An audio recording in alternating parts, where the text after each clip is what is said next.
যে নদীর বুক জুড়ে জাল জেলেতে সয়লাব আর কয়েক ঘন্টা পরেই সেখানে নেমে আসবে নীরবতা। শুক্রবার রাত 12টা থেকে উপকূলীয় নদ নদী ও ইলিশের অভয়াশ্রমগুলোতে মা ইলিশ শিকারে শুরু হবে 22 দিনের নিষেধাজ্ঞা।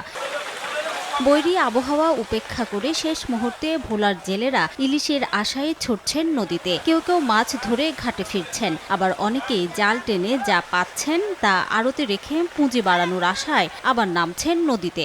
ঘাটে ঘাটেও চলছে শেষ মুহূর্তের বেচাকেনা।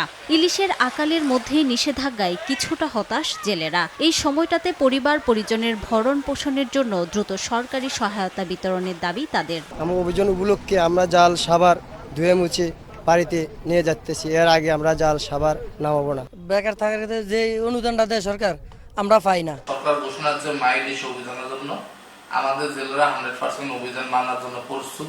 জনসচেতনতামূলক প্রচার প্রচারণার পাশাপাশি নিষেধাজ্ঞা কার্যকর করে ইলিশের উৎপাদন বাড়ানোর আশা মৎস্য বিভাগের। জেলেদের প্রতিনিধির তাদের পরামর্শ ক্রমেই কিন্তু আসলে তারিখ নির্ধারিত হয়েছে।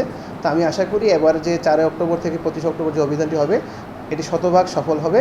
নিষেধাজ্ঞাকালীন সহায়তা হিসেবে ভোলার কর্মহীন 1,43,438 জেলের জন্য 3,885 মেট্রিক টন চাল বরাদ্দ দিয়েছে সরকার।